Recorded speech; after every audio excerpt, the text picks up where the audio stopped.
हाँ टुनटुनी, तू ठीक कह रही है। और हम अपने बच्चों को अच्छे संस्कार देंगे ताकि वो बड़े होकर जरूरतमंदों की सेवा कर सकें और सबका आदर सत्कार करें। हाँ जी, ये बात तो सही है, लेकिन हमें एक बात का ध्यान रखना होगा कि वो कभी भी कालू कौवे से दोस्ती ना करे। आपने देखा ही ना, कालू कौवा सभी पक्षियों को कैसे परेशान करता रहता है। वो दोनों अक्सर अपने बच्चे के भविष्य को लेकर चिंता किया करते थे। धीरे धीरे समय गुजरने लगता है। एक दिन बंटी भोजन की तलाश में जा रहा था। तब टुनटुनी अपनी बेटी से कहती है, बूढ़ी बेटी, हम लोग भोजन की तलाश में जा रहे हैं, तुम घोंसले में ही रहना। अगर कालू कौवा तुमसे खेलने को कहेगा तो तुम उसके साथ मत खेलना। ठीक है माँ, मैं घोंसले में रहकर आपका इंतजार करूंगी और किसी के साथ खेलने बाहर नहीं जाऊंगी। दोनों पति पत्नी निश्चिंत होकर चले जाते हैं।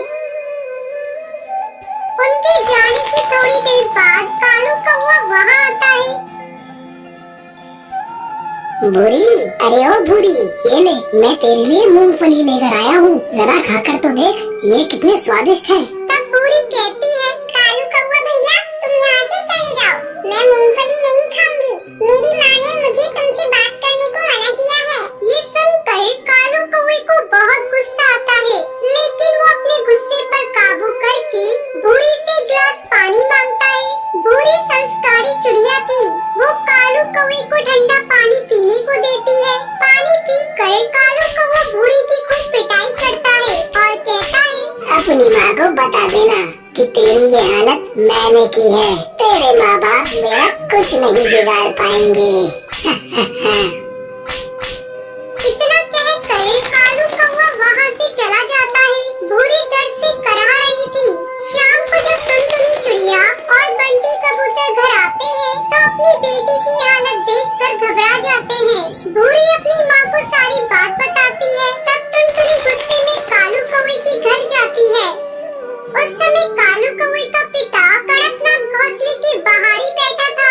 कड़कनाथ भैया, आपके बेटे ने मेरी बेटी को मार मार कर मरा कर दिया है। अपनी बेटी को संभालो, नहीं तो एक दिन तुम्हें रोना पड़ेगा। टुनटुनी की आवाज सुनकर सुंदरी कौवी घोंसले से बाहर निकलती है। टुनटुनी चिड़िया, जब से तुम माँ बनी हो तुम बहुत घमंडी हो गई हो।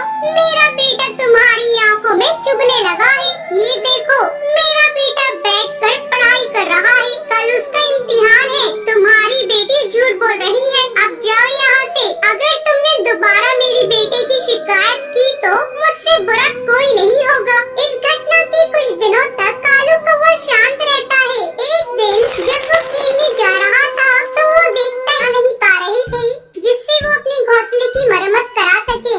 अचानक एक दिन जोरों की बारिश होने लगती है। टन्नू, अब हम लोग क्या करेंगे?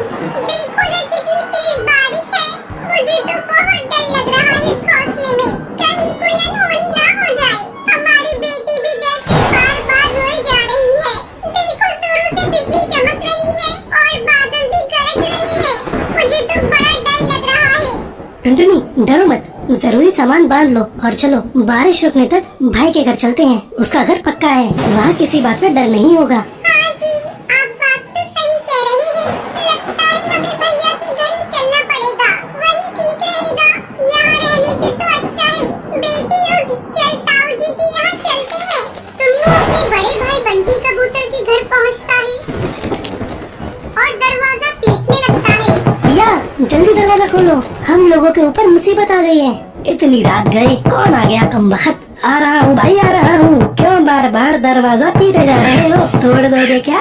अरे टुन्नू, तुम इतनी बारिश में यहाँ क्या करने आए हो? और ये क्या, तुम्हारे साथ तुम्हारी पत्नी और बेटी भी है? हाँ भैया, मेरा घोंसला कमजोर हो गया है। डर लग रहा है कि कहीं इस बारिश में गिर न जाए, इसलिए हम लोग आपके यहाँ बारिश रुकने तक रहने के लिए आए हैं। आप हमें अपने घर में आसरा दे दीजिए। ये क्या कह रहे हो टुन्नू? अगर मेरी पत्नी को ये बात पता चली तो वो मेरी जान खा जाएगी। नहीं नहीं, मैं तुम लोगों को अपने घर में नहीं रख सकता। जाओ, कहीं और आसरा ढूंढ लो। भैया, आप ये क्या कह रहे हैं? आप तो हमारे अपने हैं, बस ज्यादा देर के लिए नहीं, बारिश रुकने तक हमें आसरा दे दीजिए भैया, आपकी बड़ी मेहरबानी होगी। नहीं नहीं, मैं तुम लोगों की कोई मदद नहीं कर सकता, तुम लोग यहाँ से जाओ। ये कहकर बंटी दरवाजा बंद कर देता है। हे भगवान, ये कैसी विडंबना है।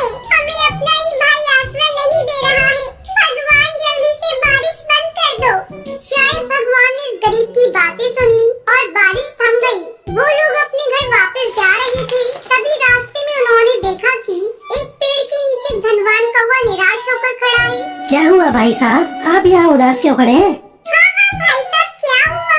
क्या बताऊं, मेरी हवाई मोटर कीचड़ में धंस गई है और बंद हो गई है। अगर एक रात के लिए मुझे आसरा मिल जाता तो मैं कल इसे अपने नौकर को बुलाकर ठीक करा लूंगा।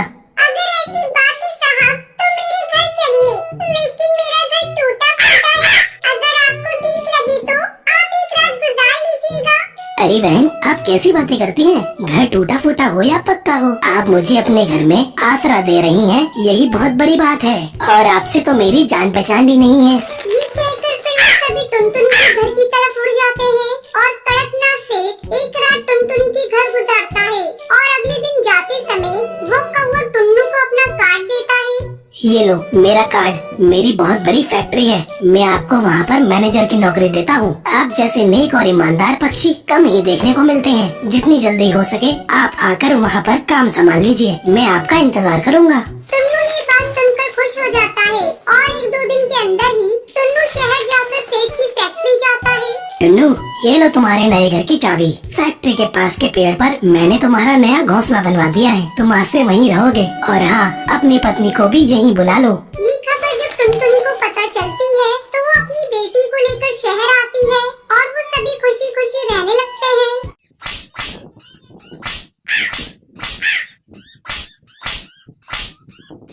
लेकिन जिगरबाज का बच्चा अपने घोंसले में अकेला था। कालू कौवे उसे पीट कर अधमरा कर देता है। जब इस बात का पता जिगरबाज को चलता है तब वो अपने साथियों के साथ मिलकर कालू कौवे के घर पर धावा बोल देता है। इस हमले में कालू कौवा और उसका पूरा परिवार खत्म हो जाता है। कालू कौवे के बुरे कर्मों का फल उसके पूरे परिवार को भुगतना पड़ता है। उस दिन के बाद से जंगल के सभी पक्षी खुशी खुशी रहने लगते हैं। ये अफसाना सुंदरवन जंगल का है। टुनटुनी और बंटी कबूतर की शादी को 5 साल हो गए थे, लेकिन आज भी टुनटुनी अपनी शौहर से आंख मिलाने से खौफ खाती थी। अरे टुनटुनी, मेरी चाय कहाँ है? टुनटुनी को बंटी कबूतर से इतना खौफ होता था कि वो अक्सर हड़बड़ाहट में कुछ न कुछ गड़बड़ कर देती थी।